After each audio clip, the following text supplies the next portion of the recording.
Well, welcome again to another Z Roundtable on race reconciliation. And it's been a joy coming to you and just talking about what's pervading right now in the culture, not only in America, across the entire world.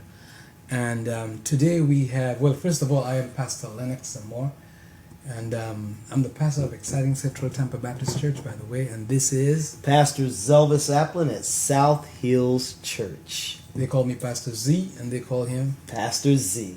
Wow. And so, sandwiched in the middle is Dr. Sybil Johnson, our guest today, and a very, very someone actually who looks like my aunt, very much like me. I was thinking the same thing, an aunt that I love very much. Just like her. Yeah. Everyone has an aunt like yes, yeah. She is family. The stereotypical, bright, intelligent aunt everybody has. That's to have. right. Oh, right. Okay. Who whoops the daylights out of you too. You don't mess around with them kind of women. You just don't do it. Oh yeah, everybody has a teacher like that. Oh yeah, somebody you don't mess with. Yeah. But Dr. Johnson, it's a joy to have you, and you know, we're just going to talk a little about your background and growing up. I suppose you grew up with segregation. Oh, you're right. I did. I grew up in Tampa, Florida, a very segregated town. I was born in the colored hospital. You couldn't even go to a white hospital. Everybody was buried in the colored graveyard. Everything was separate. But we were fine with that because we were, I think in those days there was a lot more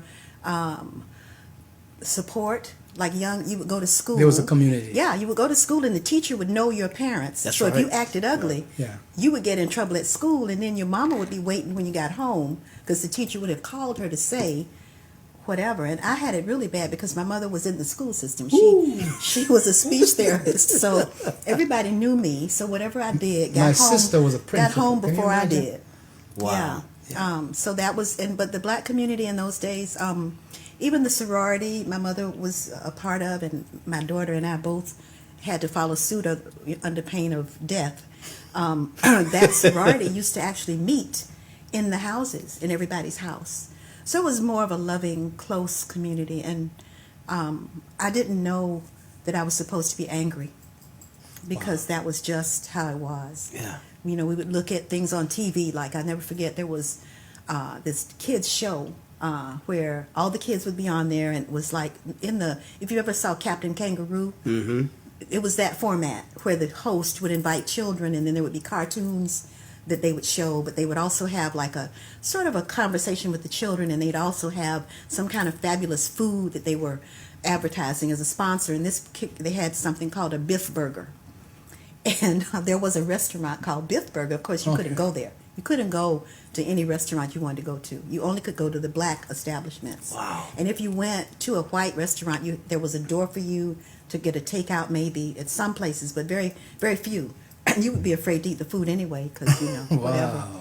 But, yeah, it's a very interesting time. And I think a lot of people that came through that time have some negative things that they're carrying with them, but I think for me, my mother was really very positive about the fact that we were just as good as anybody else, even though they didn't know it, and they treated us, you know, differently. We had the colored bathroom, the white bathroom, the colored water fountain, the white water fountain, and all of this was a everyday thing. But she let us, you know, think we were all right. She made it okay, and I think then too, she had a great relationship with the Lord. And she taught us that same thing. And so I don't have the anger. Like I said, some of my best friends are white. You know, I love to say that because it's true. Yeah. And I've been in situations where it would have been easy to be angry and stay angry. Yeah. But that's not productive at all. You know, Condoleezza Rice, I was watching a show called Help Me to Find My Roots by Dr. Henry Louis Gates Jr. from Harvard. And he did an episode with Condoleezza Rice, and she grew up in Birmingham, Alabama. And she talked about growing up in a very segregated city, but really not knowing that anything was wrong because it was just normal. It was just the way of life. And so she didn't feel this oppression as she was growing up because it's just the way they lived. And so when you're talking about your story, it sounds very similar to hers, to where she just accepted it, grew up in it, and her parents raised her in such a way that caused her to rise above her circumstances. So yeah, that's really, it was very, I mean, it wasn't that we didn't know. That I will say that in my case, we knew.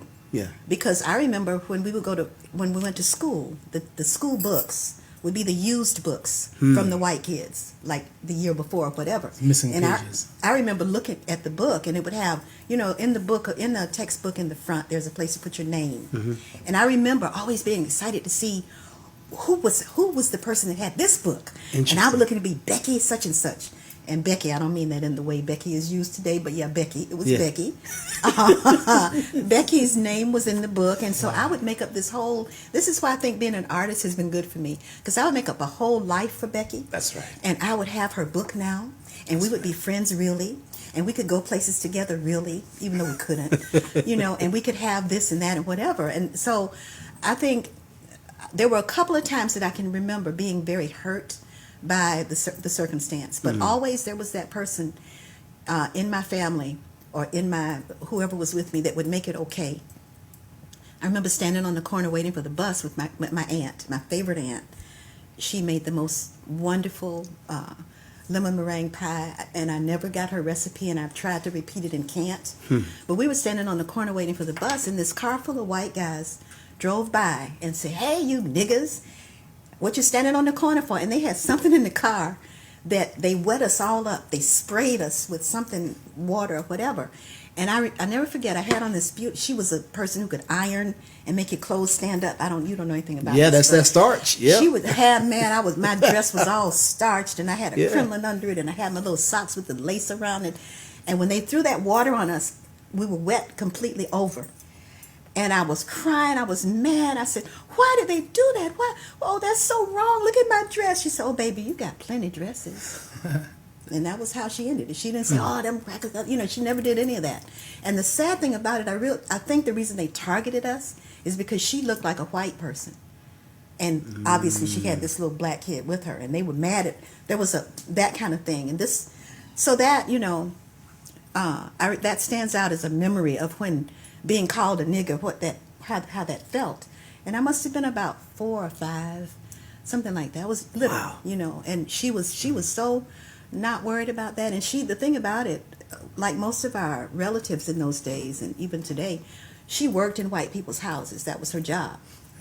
And she would, always talk about Miss Lee, the family. They worked for the Lee family, and the Lee family did this, and she would tell me all what Miss Lee did. And it was always like a looking through some kind of glass at that world. Yeah. Wow. Sort of like, oh, wow, they have that, and they do that. But that's okay, we're fine.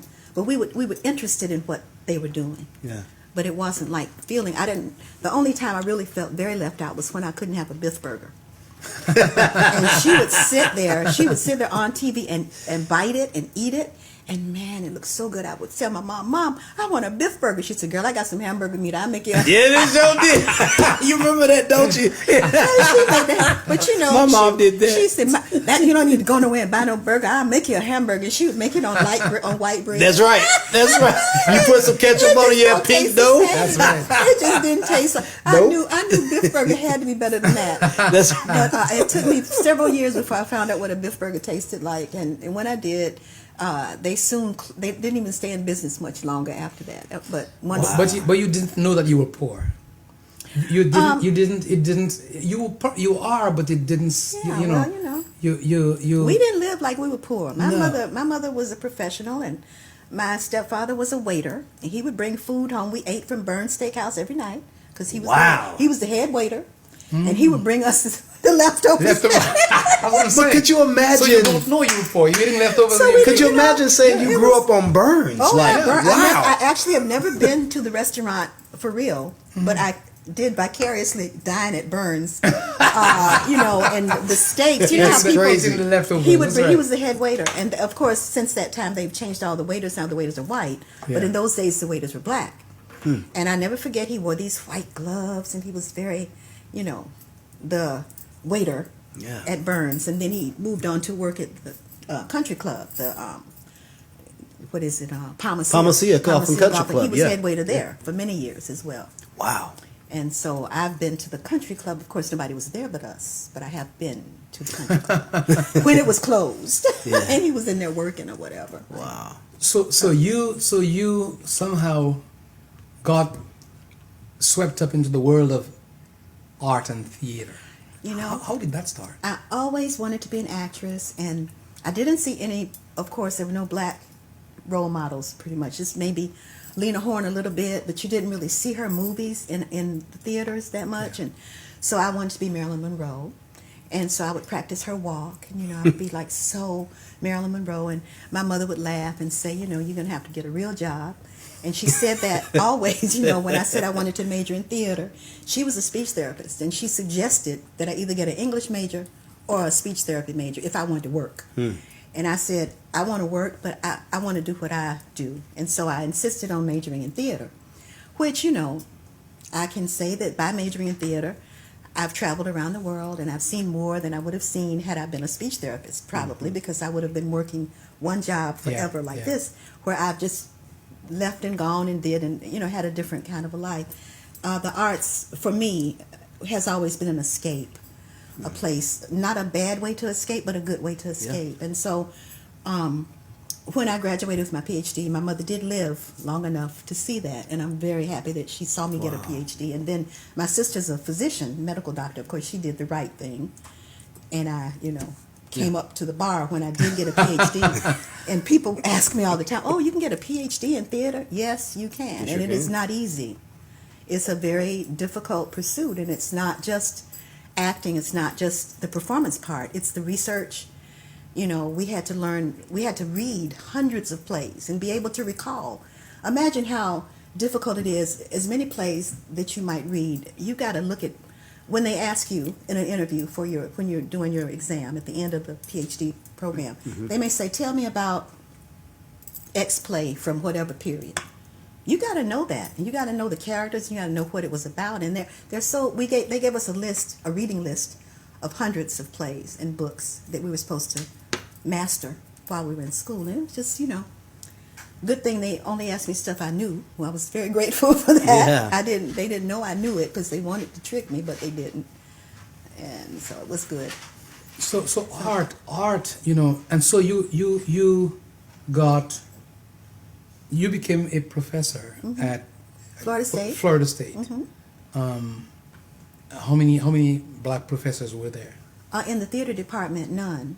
None. But when I got ready to leave, when I was moving back here, they hired another man. Okay. I don't think he stayed very long. But they haven't had a history of very many black people. I don't know. I haven't followed. So you were sort of a pioneer almost. In Yeah, in I that actually regard. pioneered a course. It was called African American Theater History. And when I went and, you fill out all these forms and you apply to the dean to add a course. Professors add courses all the time that they want to teach. So I did all the paperwork in to add this course, and he assured me that no one was going to register for it, so why was I trying to have that? Well, the last time I checked, which was several years ago when I was paying attention to what they were doing, that's one of the most popular courses in the department now. Wow. Because everybody wants to know what black people are up to. Wow. And I knew that when I said let's do a course that talks about the history of theater, because people really need to know that. White people, black people, all kind of people need to know. Why are we studying Boon Raku and Chinese theater? And okay, what about us right here? Let's study about what's happening right here and what began in the United States. Yes. As black theater that way. But of course the African connection, it's a powerful world of African writing that nobody was teaching or nobody was talking about at that time.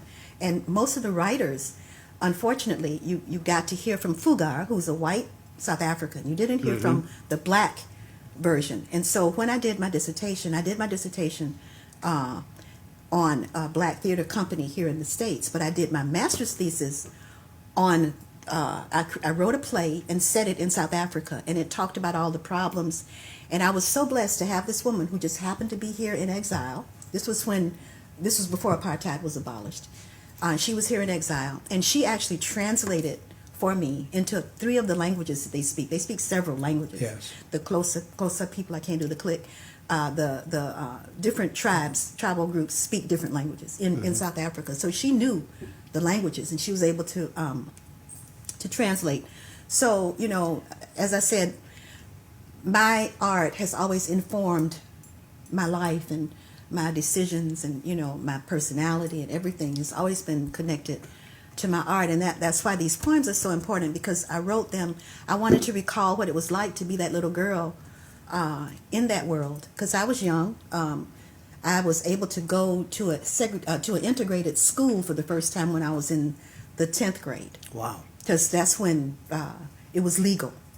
But people were still very mad about it, and so it was not a pleasant high school experience, because I think there were Scooter wasn't there yet. So it was Bernard, and maybe there were about 4 or 5 of us, in the class. And is that school still around? Tampa Catholic High School. Tampa Catholic High That's School was right. the first integrated high school. No. Okay. No. It's a private school. Private school. Okay. It was integrated at the same time everything else was integrated. Gotcha. They didn't do anything. That makes sense. No, Okay. It's Catholics. They don't work like that.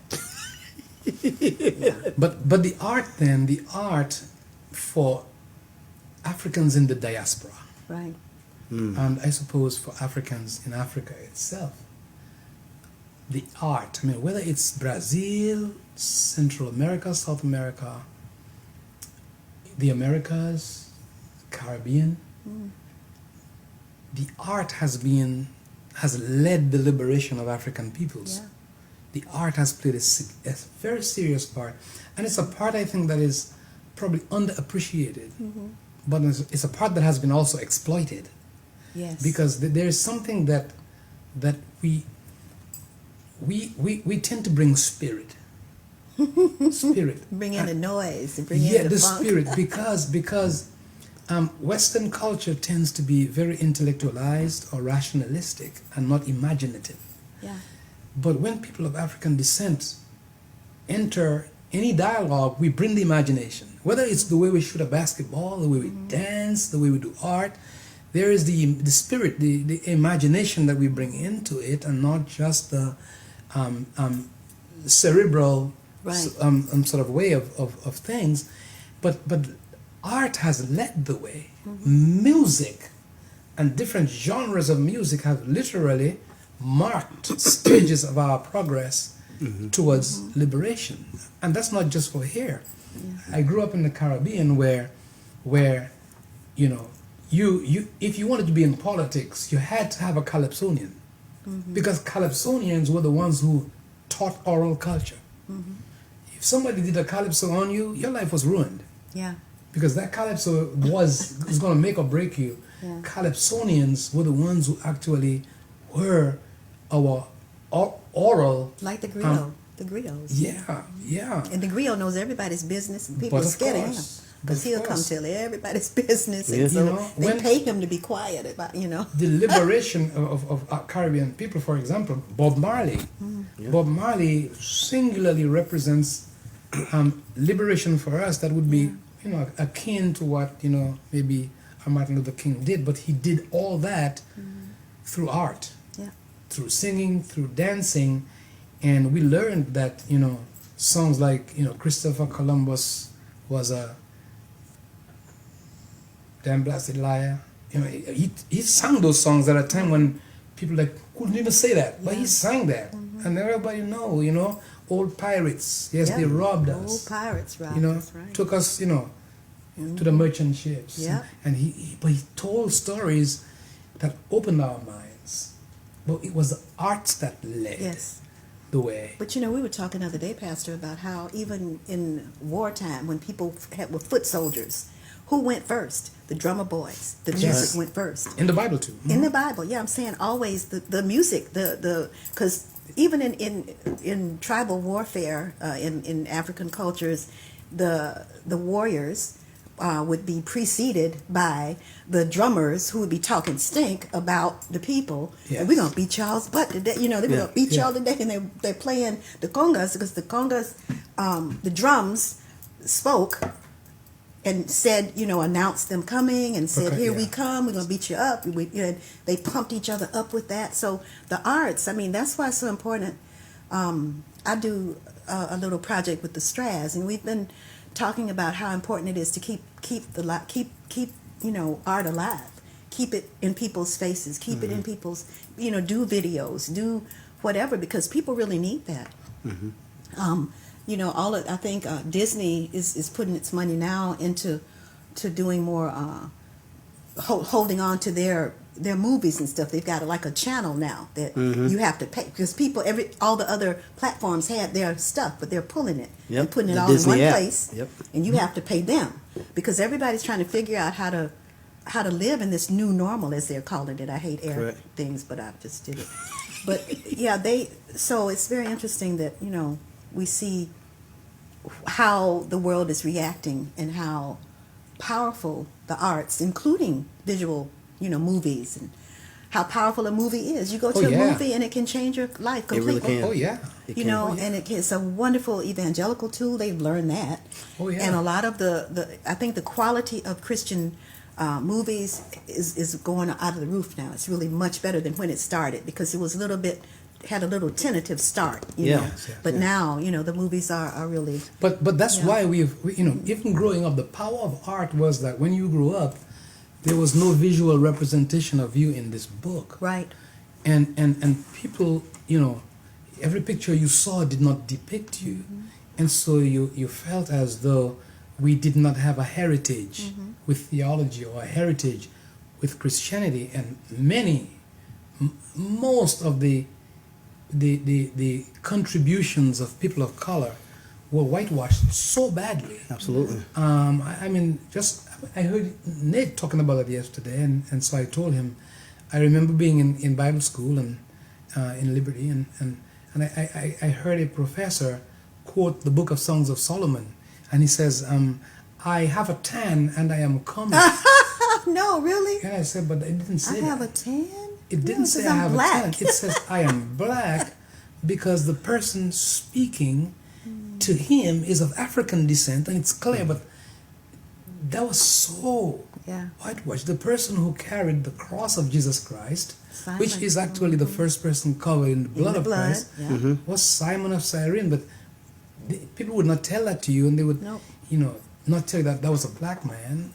Or that almost all the Egyptian movies you see of the Ten Commandments, bad representation, because art has power. Well, they say that Cleopatra really didn't look like Elizabeth Taylor. Nowhere close. I don't know, but I mean, that's what we thought she looked like. That's who we saw. That's what we saw on the screen. And to your point, you know, I was a music major, and I studied music in college and got my degree in it.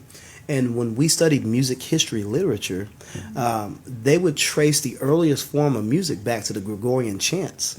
Well, for me, I'm like, well, wait a minute now. I know better than that. That music preceded the Gregorian chants, but that was the earliest form. And so as we walk through the various periods of music, and especially classical music, we didn't get anywhere close to a form of expression that represents our ancestry until we got down to jazz, which came so many years later, hundreds of years later.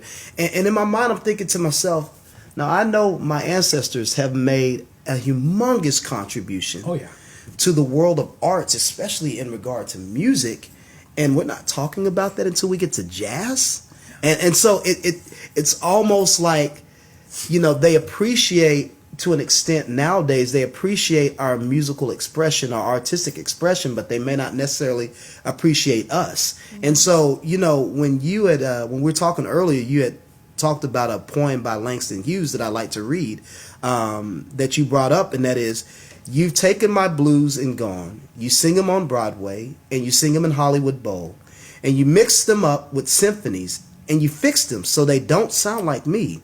Yep, you have done take my blues and gone. You also took my spirituals and gone. You put me in Macbeth and Carmen Jones and all kinds of swing Mikados and everything but what's about me. But someday, somebody will stand up and talk about me and write about me, black and beautiful, and sing about me and put on plays about me. I reckon it'll be me, myself. Yes, it'll be me. That's one of my favorite poems because, you know, when you look at Carmen Jones is the black version of Carmen. That's right. And Swing Mikado is the black version of the Mikado. All of these classics from the white world have then been created into what the exploitation world would be of a black version. And so that was very interesting to me, that everything that we do, well, I think someone said we're the most imitated and most hated. Yes, we are. You know, everybody wants to imitate what we do. Even every dance that comes out, when girls go and get their hair braided, Bo Derek went and had hers done, and then all of a sudden it was politically correct to have braids when Bo Derek did it. Mm-hmm. And you know, you remember that? Yeah, I know do. I can remember stuff probably. No, you're good. Little boy. But yeah, so they done taken our blues and gone. They've taken because it's wonderful and beautiful, and we need to understand that. Yeah. Because we're so busy trying to be like we're not. Because we've been told, even as women, we've been told that our own natural hair is not, it needs to have something done to it. It's Correct. not okay like that. Yeah. You can't go out the house like that. You know, when we were little girls, you know, your mama had to hold you down. She'd hold you down between her knees. And put that hot comb on you. Oh, man. You know? Put that hot comb on And I remember doing the same thing. I have a daughter, and we laugh about it all the time because she was what we call tender-headed. Yep, that's right.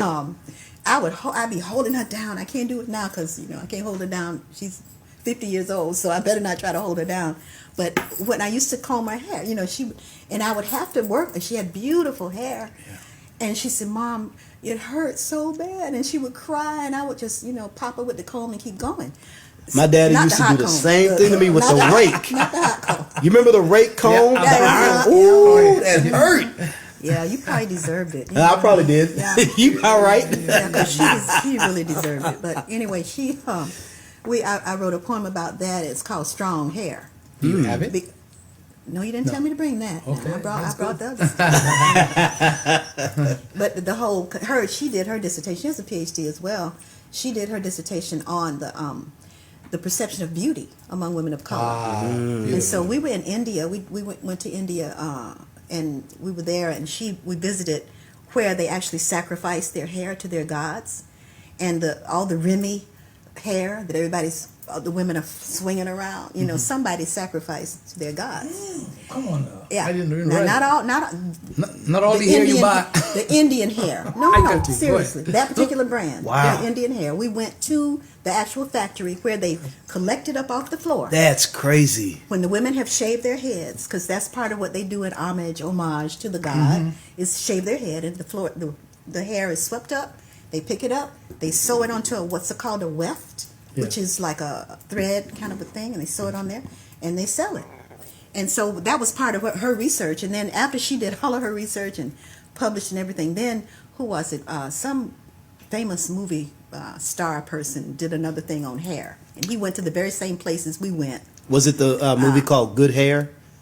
I'm not sure. It was somebody that did a special on what she had already done, and she was so mad, you know. She was like, I need to get out of the academic world, because see, we our stuff gets taken, and we don't. I mean, so she fussed about that for a while, but yeah.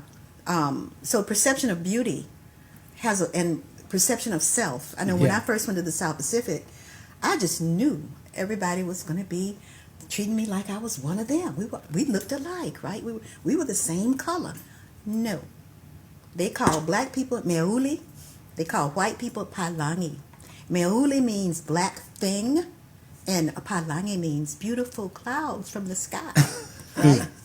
And that's kind of the way some people feel about white people, because they actually run the world, don't they? Yeah. So why wouldn't you want to be like them, or be perceived not as of color?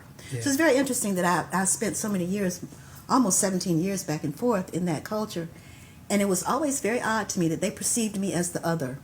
Because they needed their own liberation. They perceived me as the other, you know, because even though I was there working among them and living among them and all that, I still was Meuli. And I would tell them, I had a friend that named her dog Meuli. I said, if you don't change that dog's name, I'll never speak to you again. Wow. And so she changed the dog's name to Magic. Yeah. Wow. Rest his soul, he's dead now. But I said, you can't call that. You gonna call him Meuli? Yeah. And she wasn't. She one thing. She's an American. Here, yeah. She didn't know But that. she was in Samoa, and she heard that call. Oh, so but she knew she did- Meuli meant black, but she didn't get the significance that if she called the dog that, that's what they called me. Yeah. So it didn't go together. So she got it. She changed the dog's name. Wow. She changed the dog's name. But anyway, it's very interesting that I went there thinking, and even in Fiji, where the people really look, you can't tell they're not African American people unless they talk. The minute they talk, they're speaking a language you never heard. But they look like you or me. Everybody in Fiji. And I was there teaching at the university, and I thought, surely this would be the place where people would. And so I said to my friend, I said, so everybody thinks I'm Fijian until I say something, right? She said, no, you don't look Fijian. I'm like, what's the look? I don't look Fijian. So whatever I look like, I did not look Fijian. And they were able to know, for me not even opening my mouth, just walking around or whatever, because I had waist-length dreadlocks at the time. I guess that helped me not look Fijian, because most of them had like an afro. Afros, yeah. Yeah, so I guess that was the main thing. I bet if I had put my afro wig on, I might have passed. You'd been all right. It was very interesting to be, we all, black people have always tried to pass. My grandma passed for white, so she could make money on the train. She would tell people's fortune on the train, and she'd go from Louisiana to Chicago, back and forth. But she would sit in the white car, because she could pass for white, right? So I was trying to pass for Polynesian, Caribbean, not Caribbean. I tried to pass for Caribbean. That works kind of. That's easy. Yeah, everybody says, where are you? Because when I was in Trinidad, they thought I was somebody's just auntie. the accent, yeah. They thought I was somebody. I can do the accent too. I won't do it now and embarrass myself, but I have been known to do an accent as well. You would pass very easily in the Caribbean. I want to go. I really want to go to your island. I'm looking forward to that. To Dominica, yeah. Oh yeah. Give us some poetry. Tell us some of your poetry. This, like I said, these poems are written about situations that were really sad, but I tried to take a positive look, as I did as a kid. This first one is called With Dignity. Last week, my mother took me for a special treat down Franklin Street to pay a bill. We parked the car. She took my hand, told me to stand with respect and dignity.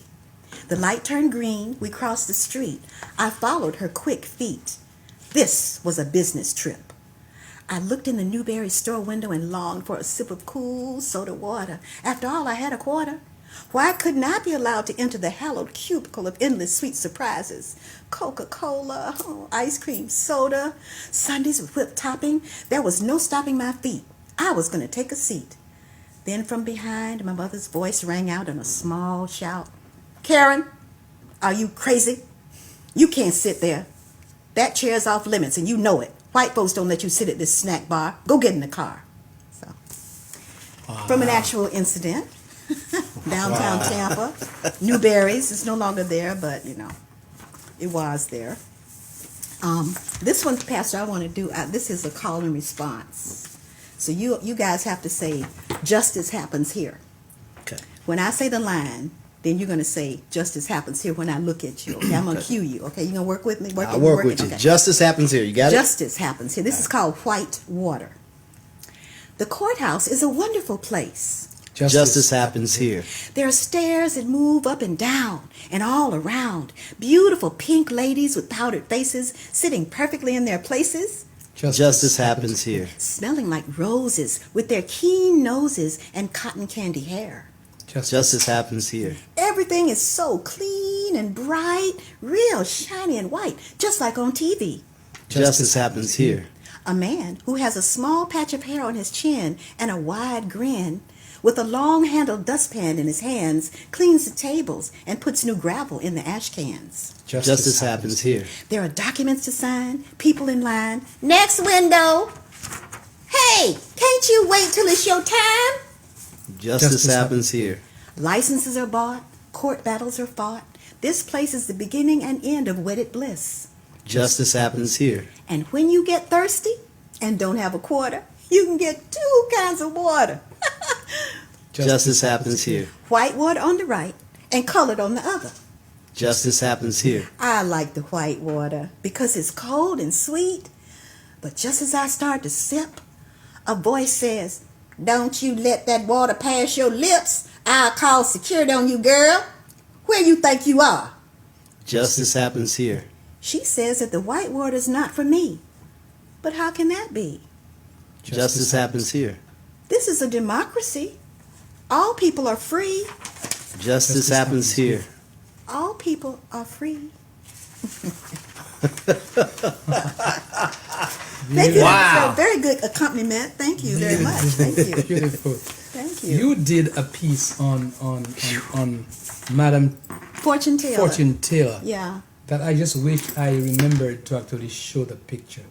It was incredible. It's incredible.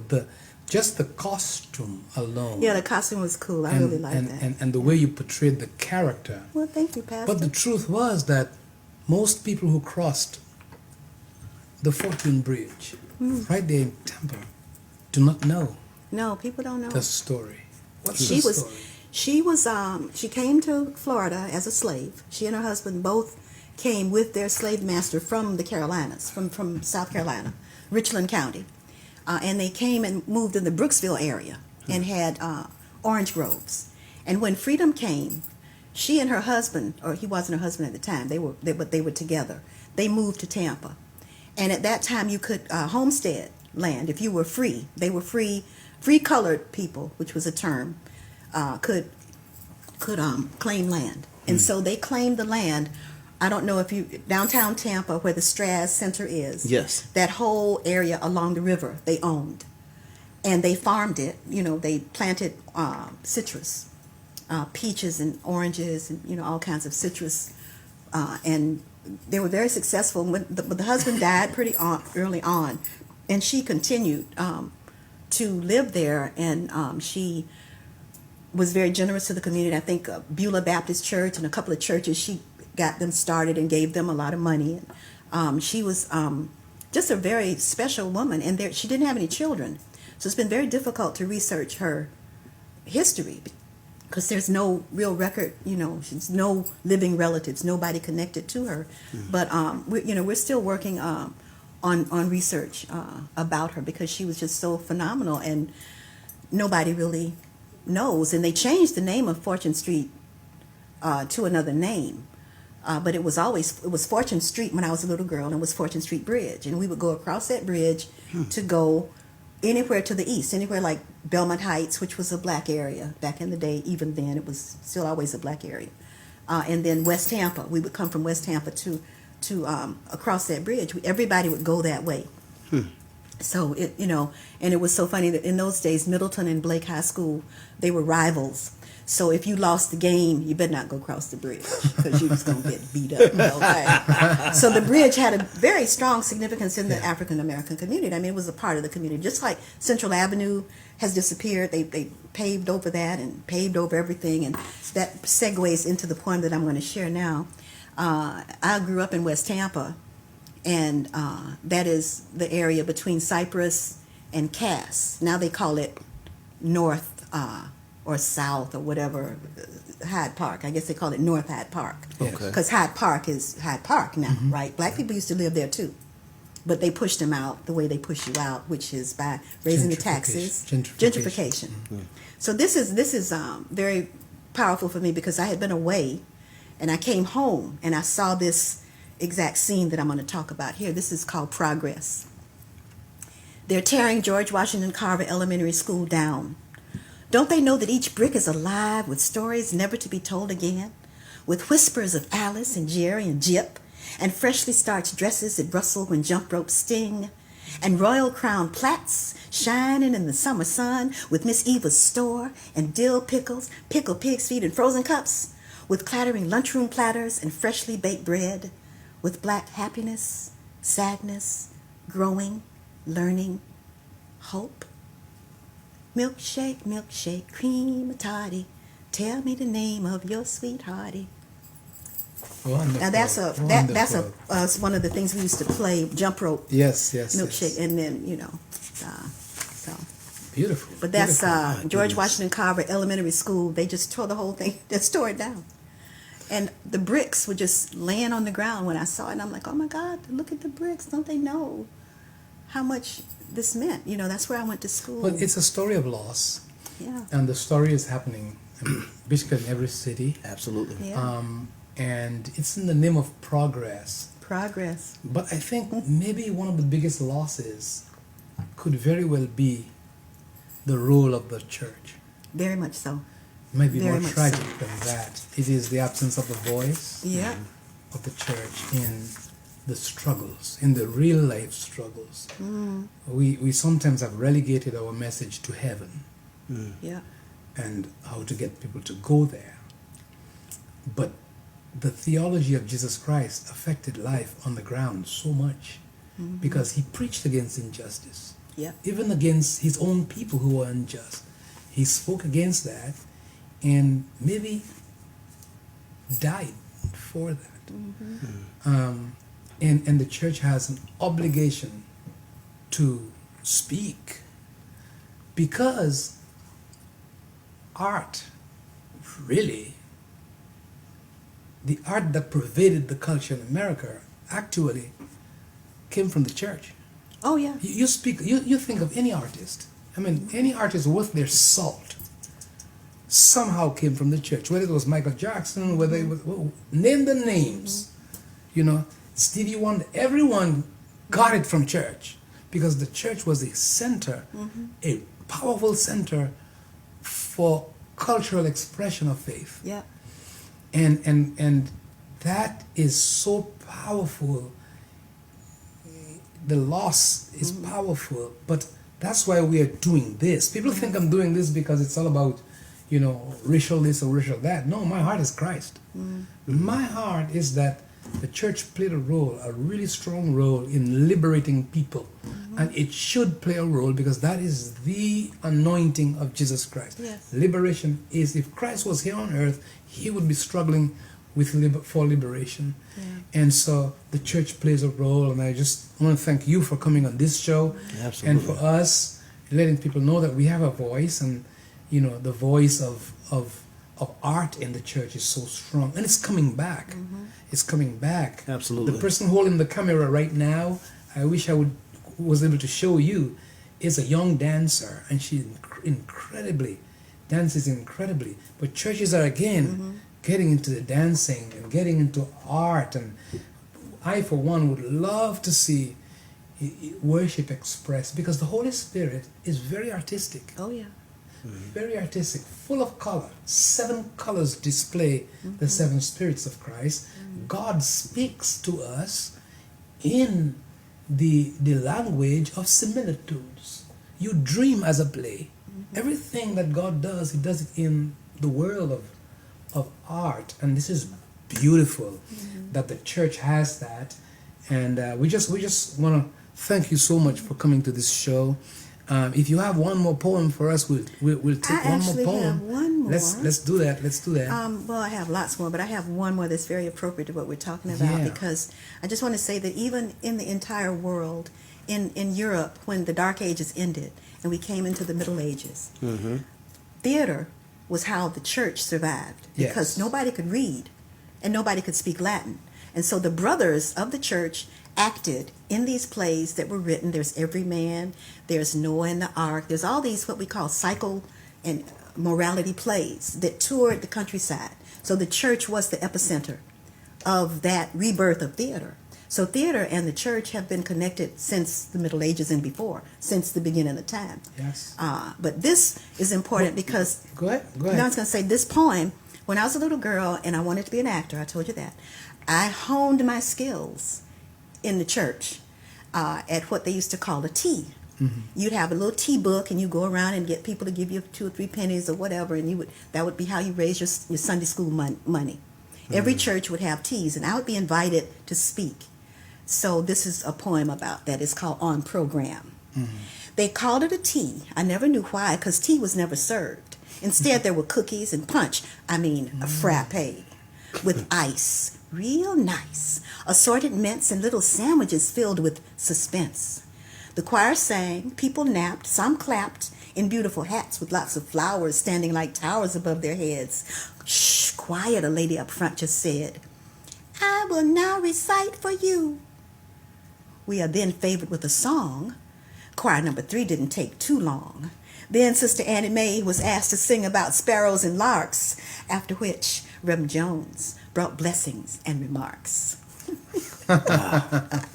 So that, the whole world of Tampa on a Sunday afternoon would go to the teas. Yes. In the churches. Everything was at church, Yeah. and so when I came to Tampa, to exciting Central Tampa Baptist Church, there was much of fuss about teas too. yeah. Mm-hmm. Yeah.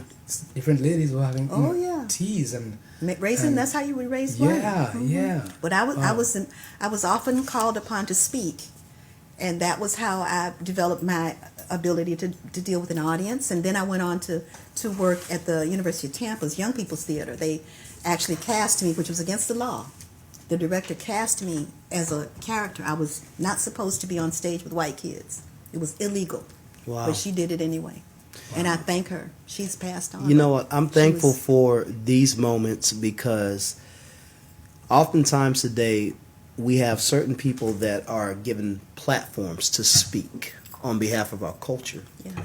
And oftentimes we are missing the greater context and the rich history of our experience because we don't see people like you that are getting these platforms. So thank you for making yourself available today, because as I'm sitting here listening to you, I'm just like, I'm getting a Tampa history lesson that I have never heard. Oh, I know all the dirt. It's incredible. And thank you, because every poem you read, you're transporting me back into a time that I didn't live in, and yet it's almost like I'm there with you, peeking through the window to see you live that out. So thank you for, I thank God for the expression of art in your life that helps me to understand the life that you lived, and so many people like you that I love and cherish in my own life have lived in what they did and what they experienced, so that I could go to Texas Tech University and get a music degree and use that in so many different ways, because I am standing on your shoulders